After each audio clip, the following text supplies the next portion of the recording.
welcome to the Bookshelf. I'm Roshi.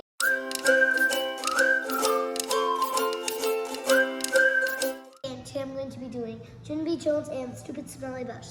And the basic summary of this book is when Junie B Jones is starting school and she doesn't want to ride on the bus because she thinks that people will pour chocolate milk on your head. That doesn't make any sense. So when it's time for the bus to pick her up, she does something very, very daring. And I would not have done it if I were Junie B Jones. She hides in the supply closet instead of going to the bus. And she calls 911 because she says that she has an emergency. She doesn't have an emergency. The only thing she needs to do is she needs to use the bathroom. But all the doors are locked. So what's she supposed to do then? Well, there was a guy who was taking out the garbage. She could have just asked him, but he doesn't want anyone to find out because she doesn't want to ride the stupid smelly bush. And so I really enjoyed reading this book. The funny thing in this book is when she pretends to do all those things in the classroom, and it's really funny there because she takes the chalk and pretends she's a teacher, and that's kind of funny. And also I'm really amazed how she's so brave enough to do that because if I were her, I would have been so scared. The lesson that I learned in this book is that, well, you should stay on the bus, but if you don't like to do something, then you should at least try it because you don't even know how it's going to turn out. You cannot trust anything that you heard with your ears. You always have to see it with your eyes, unless someone has put on those new screen things where you put it on and you see that whole galaxy and universe. It's the only time you can't trust your eyes.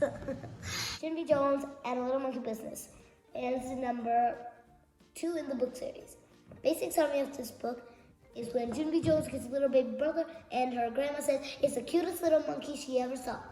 But it's not a monkey, obviously. But Junie B thinks it is a monkey, and she tells all her classmates. And then she has this race where there's her best friend Lucille and her best friend Grace. They both give Junie B stuff, and whoever gives her the most stuff and the best stuff gets to see her little monkey brother first. But then Mrs. finds out about it, investigates the things, and she gives it back to the correct owners, Lucille and Grace. My favorite part is in the end where the principal explains, and he says that some adults say things that can be very confusing to children, like a lucky duck. It's not a real duck, it's just a lucky person. Or like a dumb bunny, it's just isn't a real live bunny either. It's just a plain old dumb old guy. And there's also a couch potato, not a real potato. It just means it's a lazy bum. And I really like reading this book. Lesson that I learned here, well, I learned all about similes here. And I hope you do too. Junie B Jones and a Big Fat Mouth. And this is number 3 in the book series. Basic summary of this book is, so it's basically job day, and Junie B Jones has a hard time figuring out what she's going to be. But then she keeps on telling them about something she's going to be. Now she needs help to find out a job where she's going to save people, paint, and carry around keys. But the only problem is she can't find a job for it. But in the end, she chooses gender, and everyone makes fun of her for it. Because genders can carry around keys, and they paint the fences, and they save people from danger because the gender shined a big flashlight into this guy's mouth so that the dentist could undo the floss because it got into a knot and his tooth almost got pulled out. And also because the gender saved her from eating these 2 cherry lifesavers, and they were on the ground. Anyway, so she wants to be a gender because of the 3 jobs she used to. And people make fun of her being gender because that's what you'd read and you'd find out. It says her big fat mouth because she said that she'll be a person that has all those 3 jobs, but she couldn't find one. But then in the end, she found it. She keeps on saying stuff that she shouldn't and fibs.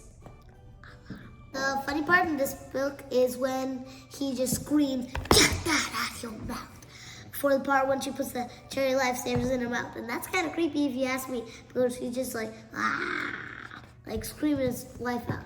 And the lesson that I learned in this book is that you should never judge anyone on anything, even on the job that they're going to do. They do that job because they need to do that job to feed their family, or they do that job because they love that job. So you shouldn't judge people by the job they're choosing or anything.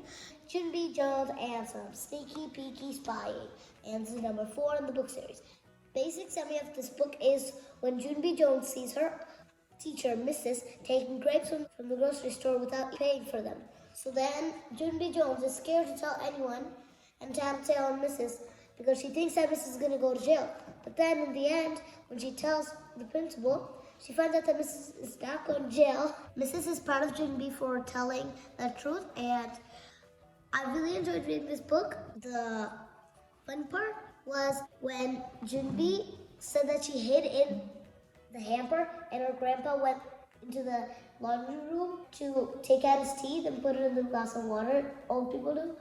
And then, just when he passed by, she opened it from the hamper and he jumped out and his teeth flew all the way around the room.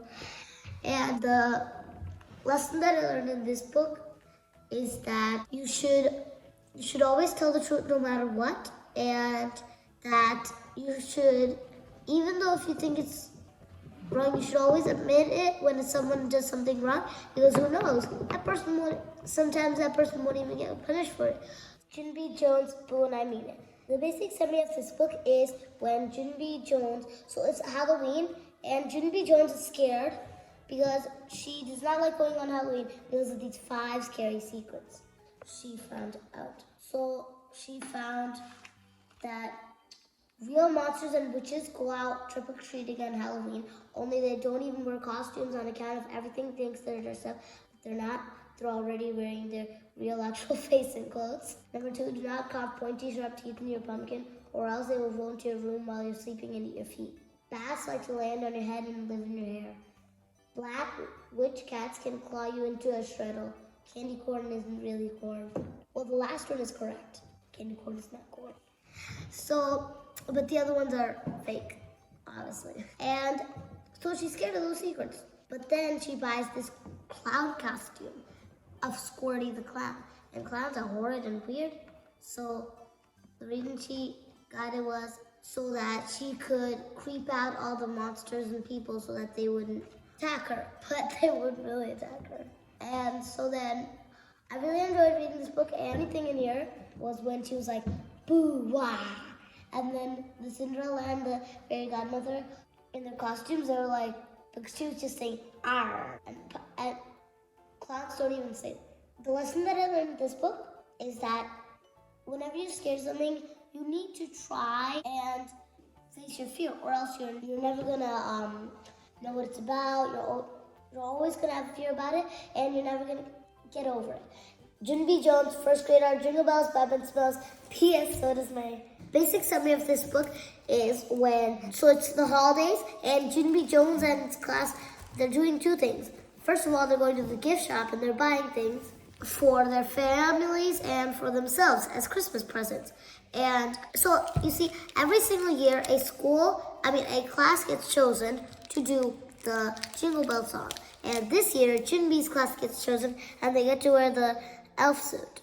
So then, what happens is that they sing the song, but Junie B. Jones is in a horrible mood because of May tab-tailing themselves off here, there, here, there, there, here, there, here.